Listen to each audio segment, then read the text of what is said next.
It's time for the Daily Wrap.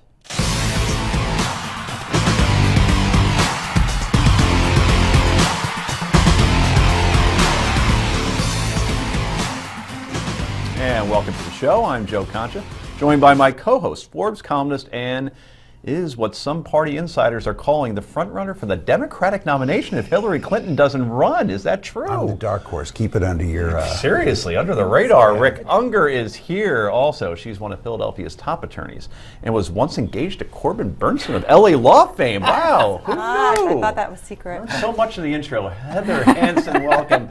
And finally making her second appearance on the Wrap. She writes for National Review, is a fellow for the Franklin Center and Independent Women's Forum. Jillian Melcher is here. Welcome to you as well. Thank Looking you. very spring-like. I'm liking it. I'm ready for it. Okay, and we're ready for the Daily Download.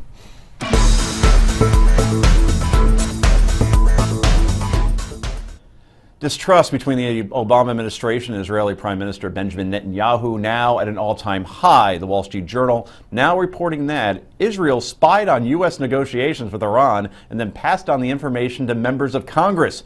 Speaker of the House John Boehner puzzled by the report. I was shocked by the fact that there were reports in this press article that information was being passed on from the Israelis to members of Congress.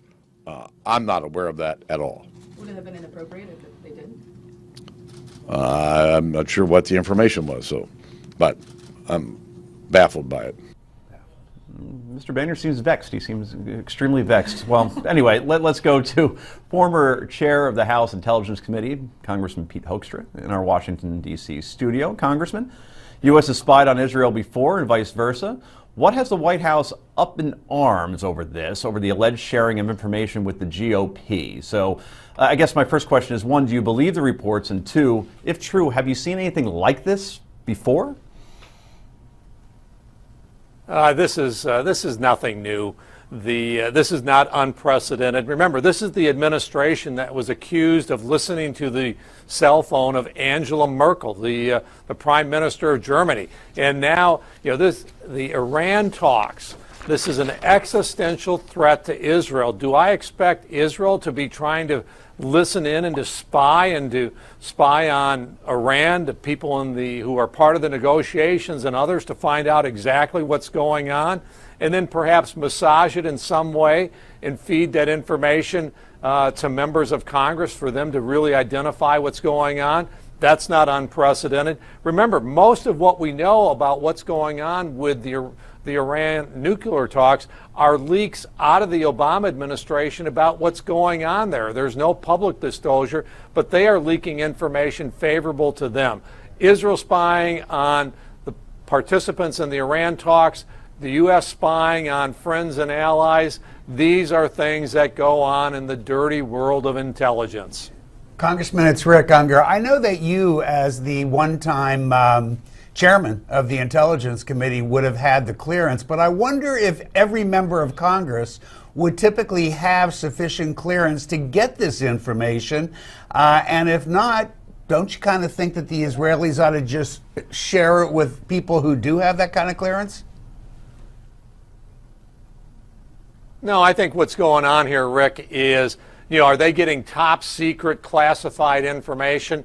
I doubt it. Here's what, again, I don't know specifically the information that the Israelis allegedly stole or, secreted out of these talks, but it wouldn't be, typically classified information about plans and intentions that would threaten the United States. Hey, they're listening into or they're trying to discern exactly what's going on, what are the parameters of a future agreement, weighing that against what the Obama administration is leaking out to the press to try to shape public opinion, and the Israelis are sharing what they may or may not, what they have learned to shape their message to the Israeli public, to perhaps the American public. And they did not go into a congressional office and say to a member of Congress, here's what we've stolen, or here's what we've spied,